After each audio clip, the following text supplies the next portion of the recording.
这一次回来哈，正好遇到丁香花开了，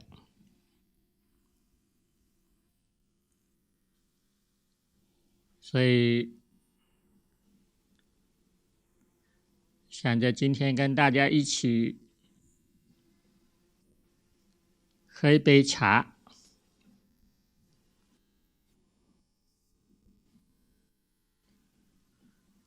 又是一年哈，我们去年就在这里丁香茶会啊，这个时间是过得很快。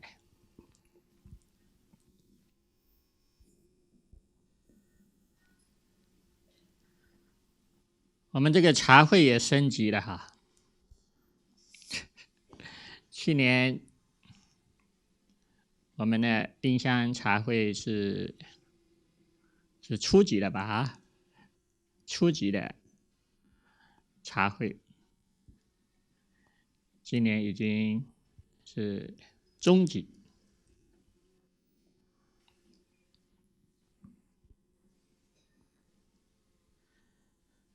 那这个中级茶会已经研讨了一段时间了，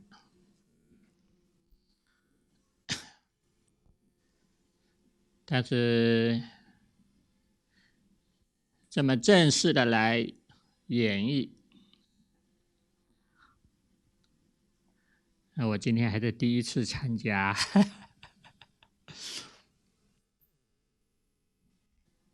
这个刚才，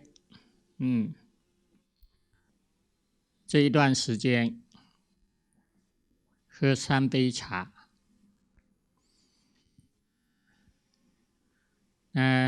这一段时间其实应该是对我们过去这个初级茶会的这个敬茶七事，其中第3事，我们来第3事叫煮水听名，是吧？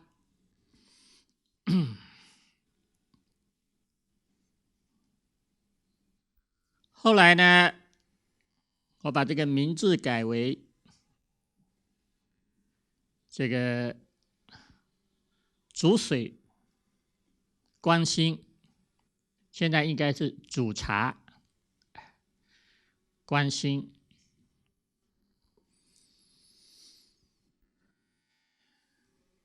这个煮茶观心这个环节啊，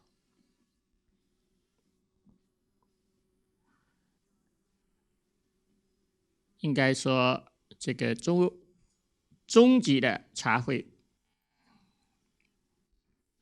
对这样的一个环节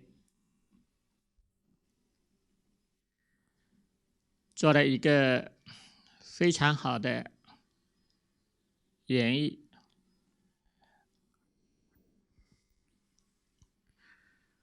那不知道刚才大家在这个煮茶的过程中啊，有没有在关心啊？还是在等着干什么来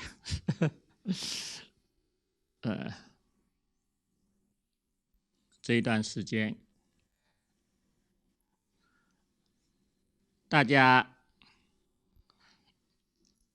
安安静静的坐在这里，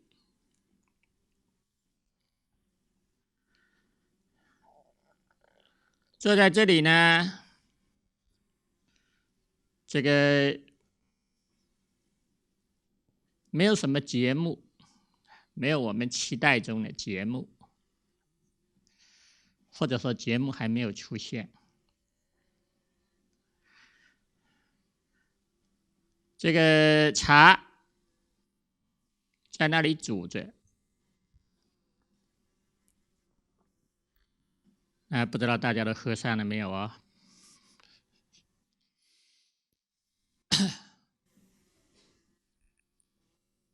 这个过程中呢，其实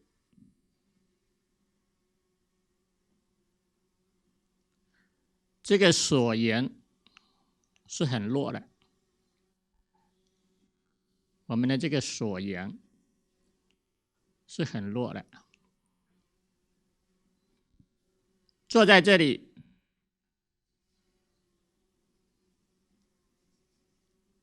我们就是坐在这里。我们虽然没有做什么，但是这个没有做什么呢？这个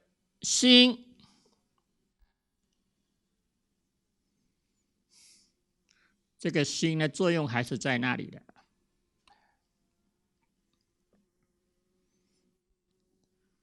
我们可以感受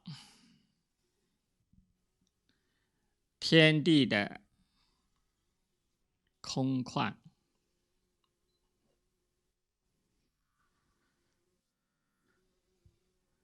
感受春天的气息，因为我们不是一个木头啊，我们是一个有感知的心，我们也不是一个泥塑木雕的菩萨，而是一个有感知的菩萨。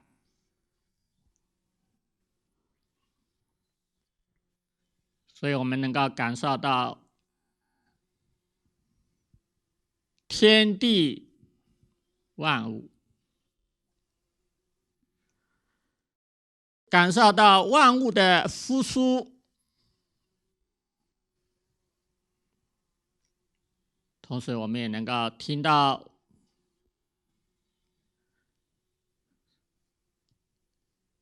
煮茶的声音，煮茶的声音。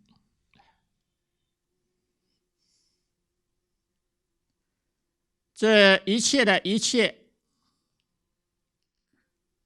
都是清清楚楚，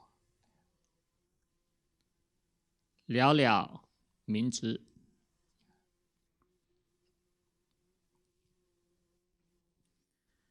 同时呢，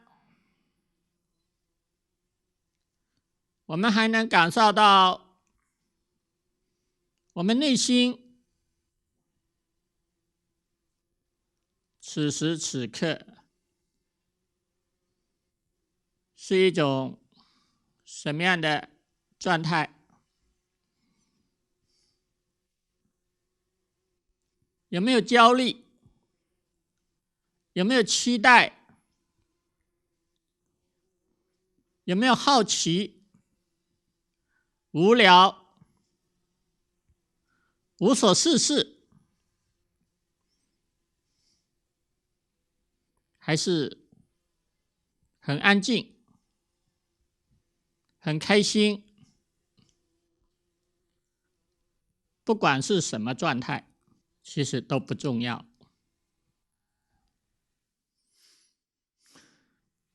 我们也不必一定要让自己的心呈现出一种什么状态，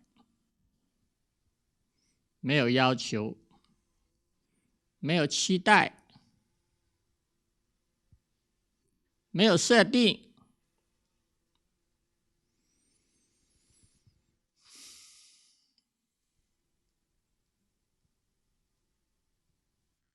我们需要做的事情是什么呢？就是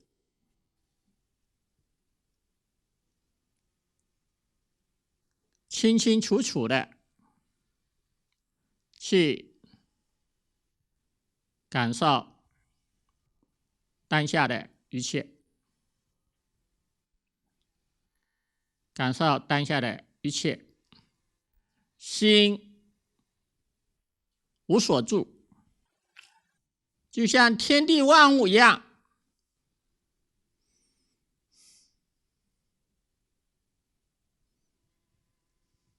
天地是那么空旷，是那么无限，同时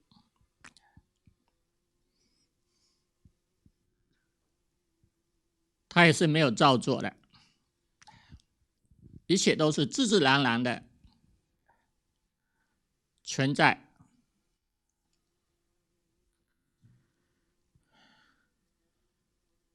那此时此刻，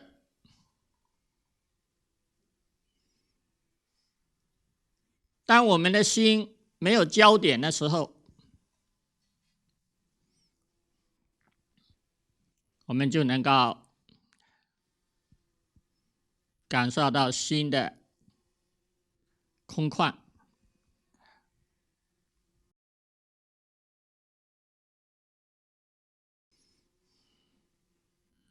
我们讲到正念的禅修，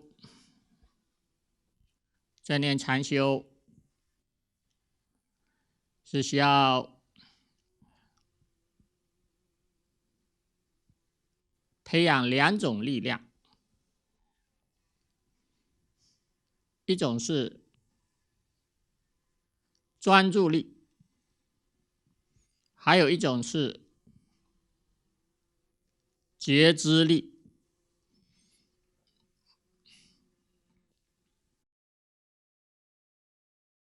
喝茶的时候，我们专心的喝茶，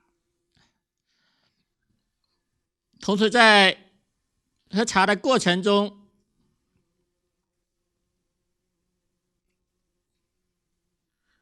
对这个过程保持清清楚楚。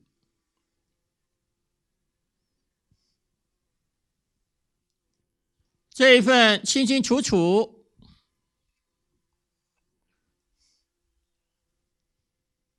其实就是我们每个人内心原本具备的清明的力量。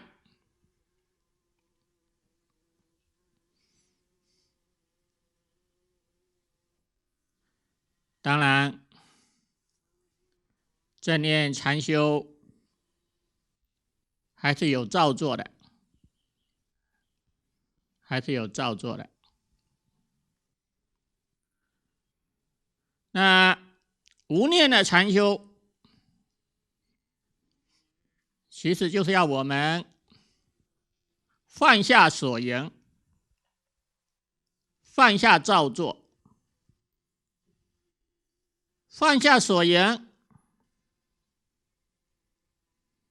其实就是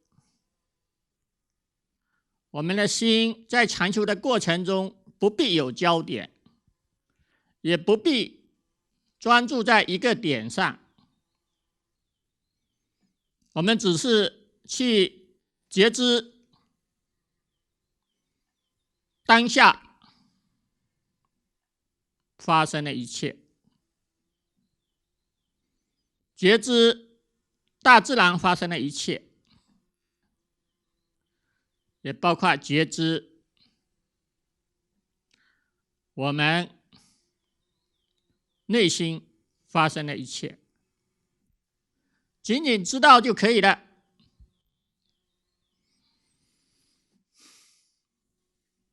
所以在这个无念禅修里边，有一个特点，就是认出念头，体忘即真。你只要认出念头，这个念头就会回归到觉性的海洋，就像所有的波浪，本质上都是水。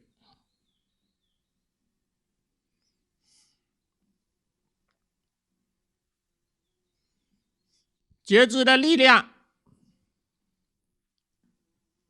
就是我们每个人内心都具备的，因为我们每个人原本都具备一颗清明的心，就像一塘清澈的湖水，心如明镜，就像镜子一样。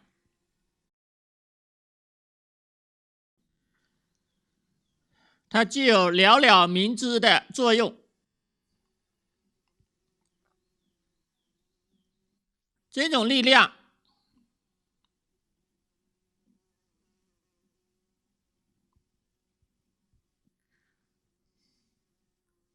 其实我们是不需要通过造作。当然，刚刚开始的时候，我们需要培养觉知，开启觉知。所以我们在中级禅修到高级禅修的过程中，初级、中级禅修是要开启觉知，到了高级觉知禅修是要放下觉知，体认无念。这个无念的心，其实就是我们当下清明的、没有造作的心。我们坐在这里喝茶、煮茶、观心，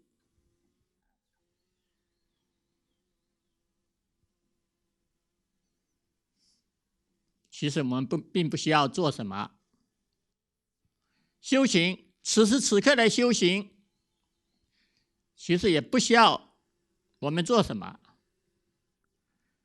所以修行有两个不同层级的修行，一个是有修，一个是无修；一个是有造作的修行，一个是没有造作的修行。这个没有造作的修行呢，原因是因为修行我们要体会的这个清明的心，它原本就具足，它并不需要你做什么。那有造作的修行，就是我们正念的初级的阶段、中级的阶段。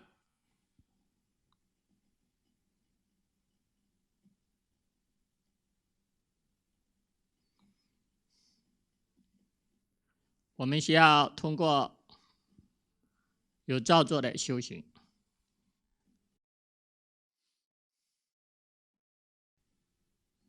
因为当我们的这个清明的心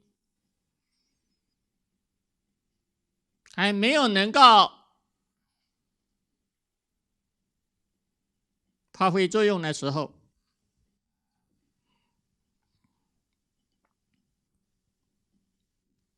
我们是活在妄识的系统里，无明的系统里。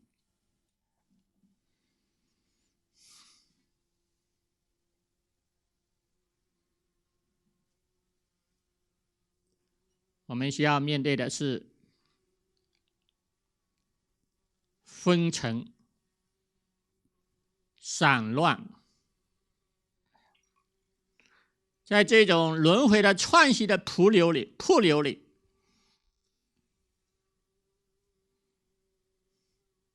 我们是走不出来的。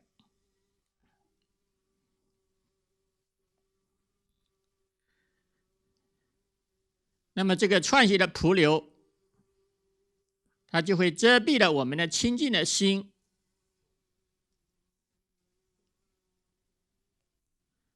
使我们佛在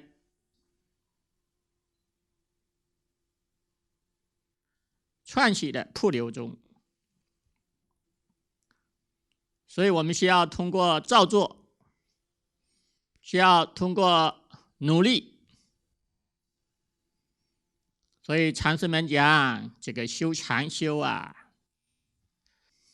这个到底要做什么吗？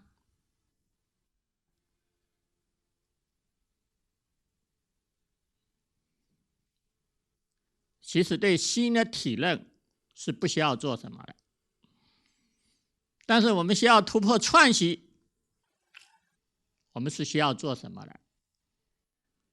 所以佛陀讲八万四千法门、戒定慧，当然落到这个关键，就是正念修行这个过程，我们需要从串习的瀑流里走出来。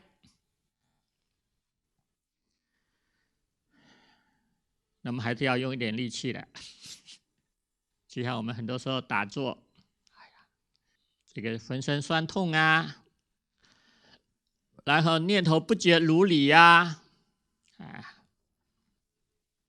昏沉啊，那么这些都是我们凡夫心所呈现的一种状态。所以正念修行的过程，我们需要通过专注力、止的修行、观的修行。止的修行让我们的心静下来，观的修行就是开启我们内心的观照的力量、觉知的力量，我们的心就会慢慢的就会安静下来了，我们内在的清明的心就会升起了，然后我们就慢慢的就能够体会到内在的这个没有造作的清明。有的时候在一种特定的阴阳的加持，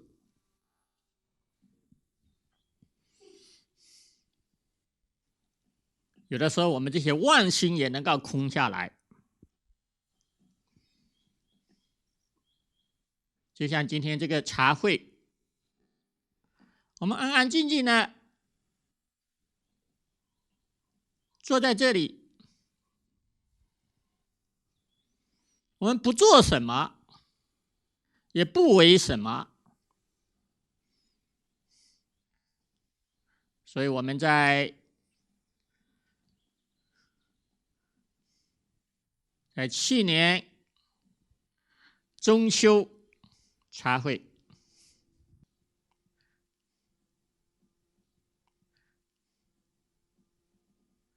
就是告诉大家，我们需要去体会这个心的一种不造作的能力、无作的能力、不做什么的能力。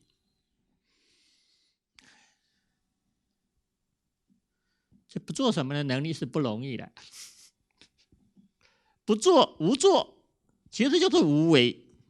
佛教讲有为、无为。什么叫有为呀？你们学过百法，100法，前面的94种是有为法，后边的6种是无为法。什么叫有为？有为就是有造作，无为就是没有造作。我们需要去体会这个没有造作的心。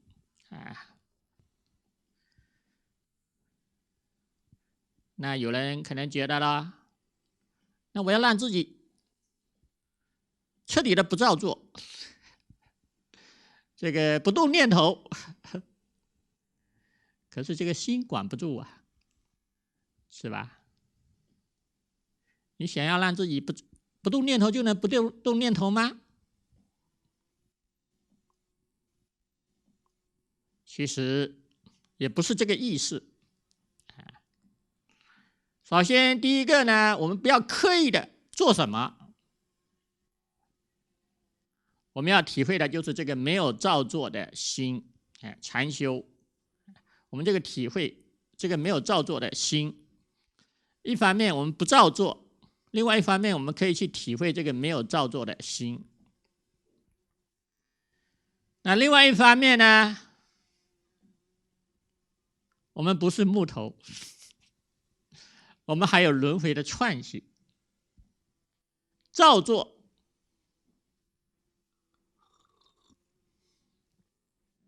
是在所难免，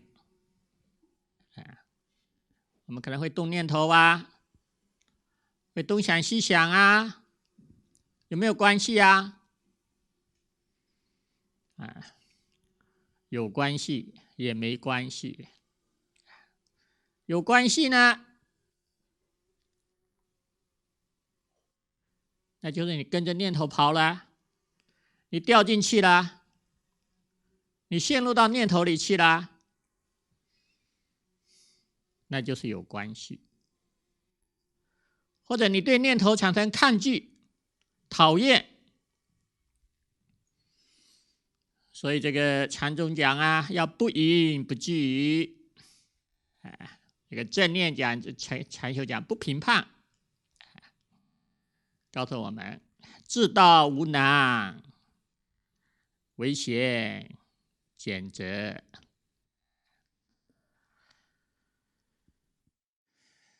就是你去分辨啊，这个念头好啊，不好啊，这是不对的。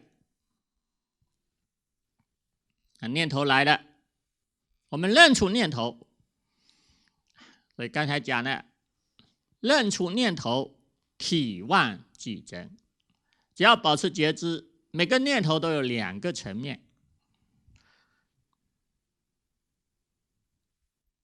那就是明和无明，都有2部分。当我们带着轮回的串系，每个念头就会成为轮回的真善缘。当我们带着觉知，那么我们就可以把每个念头带回到觉性的海洋。念头的本质就是觉性啊，念头没有离开觉性啊。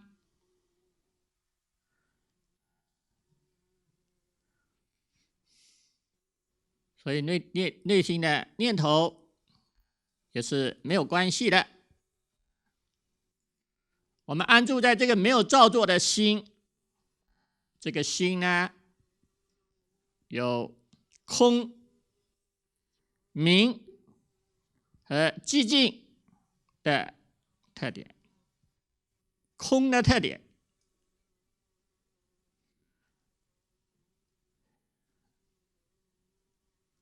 就是这个心像虚空一样的空旷。这个楞严经告诉我们说，这个我们这个心到底有多大啊？多么空旷啊！他说这个虚空在我们的心里边就像几片云彩一样。所以你想这个心有多么空旷啊！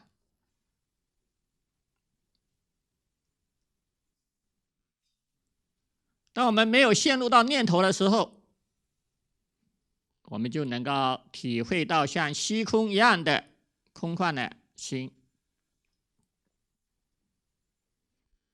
当我们陷入到念头的时候，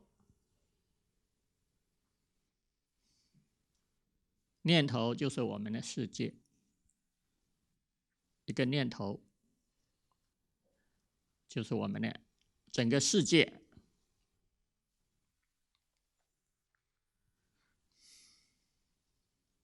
所以体会心的空的特点，同时我们要体会这个心的明的特点。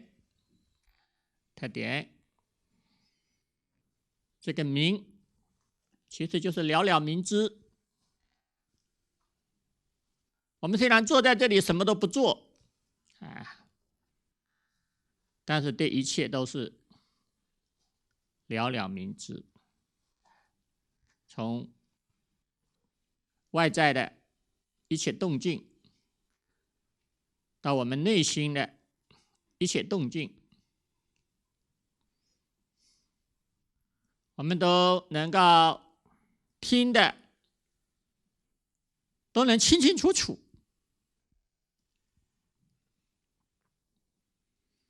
安住在这个空明不二之心上，我们的内心就是寂静的。寂静有的时候也不一定就是没有念头。当我们如果安住在这个空明不二的心，其实有念头没念头，我们的内心都是安静的。长空不爱白云飞，就像在虚空中，云彩的翻滚，它是不妨碍虚空的。同样，我们安住在这个空明不二的心，念头对我们是不影响的。正念禅修跟无念的禅修，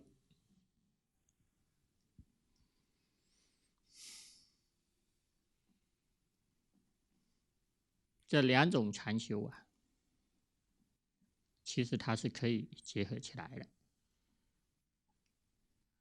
对于我们初学禅修的人来说，我们要以正念禅修为主，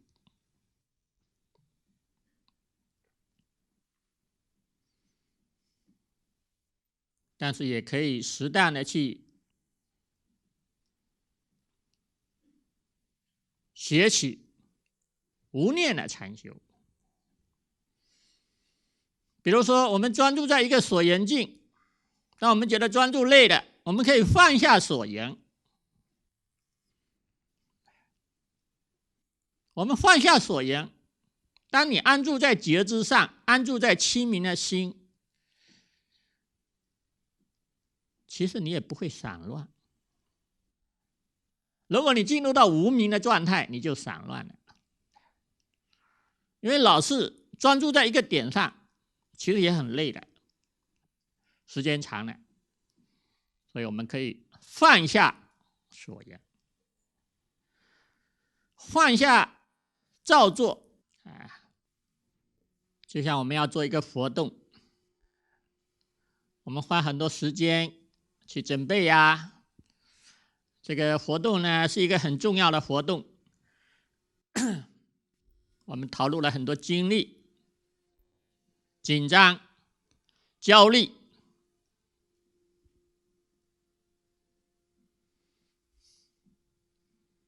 然后把这个事情办完了，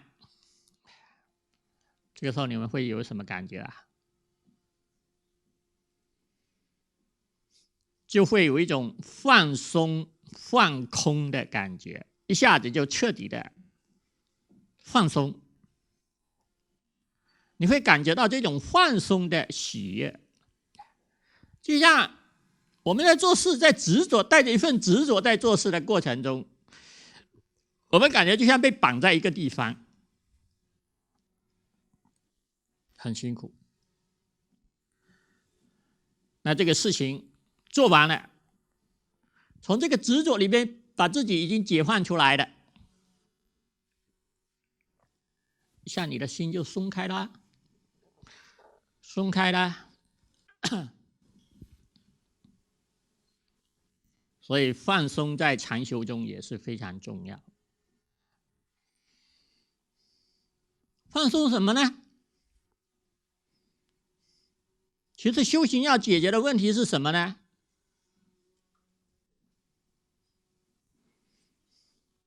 修行要解决的问题，最重要的就是2种执着：对自我的执着和对世界的执着，外在的世界的执着。我们对这个世界有很多想法，有很多设定，有很多期待，包括我们对自己，我们也会有很多的想法，有很多的设定，有很多的期待，还有很多的执着。每个人基本上就是活在自己的内在的这样的一种设定、执着、想法中，所以放松就是松开，彻底的松开这些执着。当你彻底松开的时候，其实就是会回归到一种新的一种本来的状态。所以当我们一件事情做好的时候，这种放松它会产生一种欢喜，一种喜悦。这个喜悦从哪里来的？其实就是来自于我们生命的内在，来自于我们生命的内在。所以我们在学习正念修行的过程中，同时我们也可以适当的去学习这种无念的修行。有的时候把所缘放下，然后去感受，带着一份觉知去感受外在的一切，内心的一切。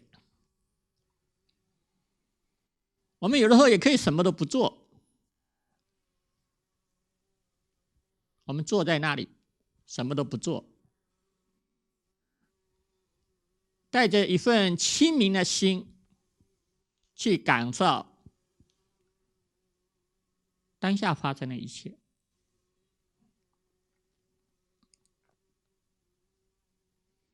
那么这样的一种方法，其实就是进入无念修行。但是如果我们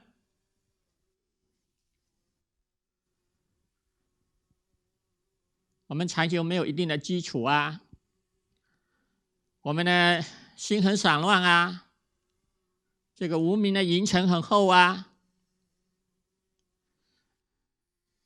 我们没有一个抓手，没有一个锁缘，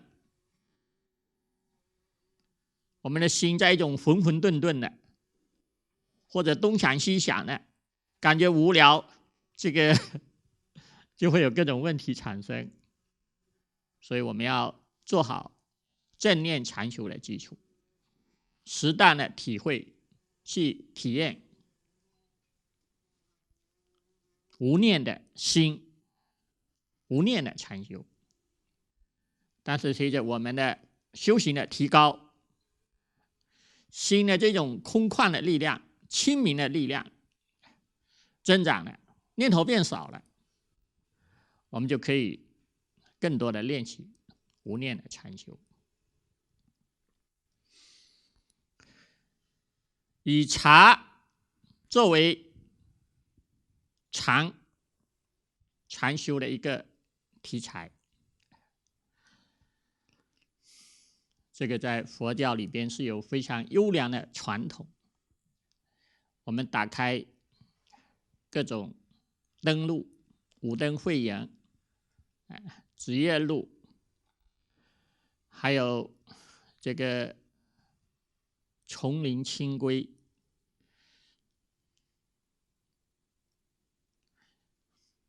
通过喝茶修行禅修。那么我们根据茶叶的资料，我们发现有2类，一类是散装的，一类是套装的。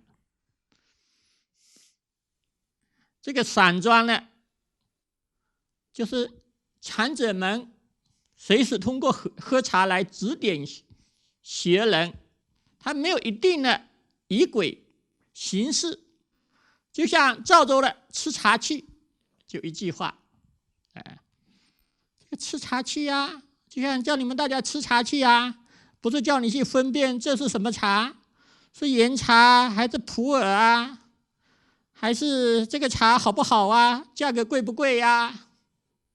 不是这个东西的，要去体会这个能喝茶的心，能喝茶的心是什么？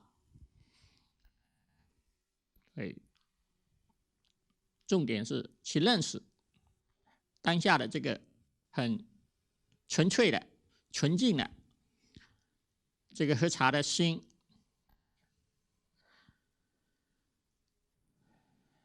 所以你能喝好这一杯茶，三藏12部典籍尽在其中啊！这个它是可深可浅的。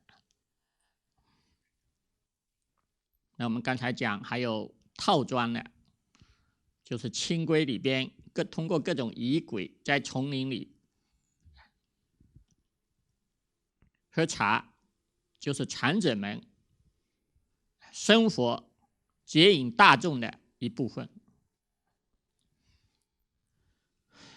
当然，修行不只是喝茶，我们现在的正念日记是要把禅带到生活中去，真正的去体会行一禅，坐一禅，以默动静，体安然。禅不是一种形式，而是一种用心。再进一步就是你用什么心？是禅的心。禅的心是什么心呢？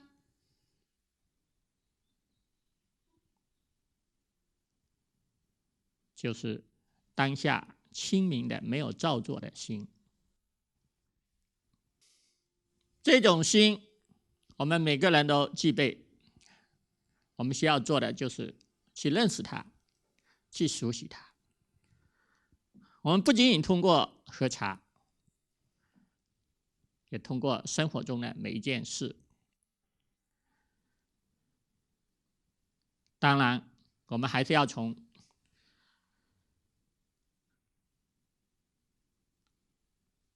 正念禅修、禅修日记，老老实实的开始做。那我刚才说的这个东西，其实是离我们不远的。只要你们努力去做，体会这个清明没有造作的心，这是不会太遥远了。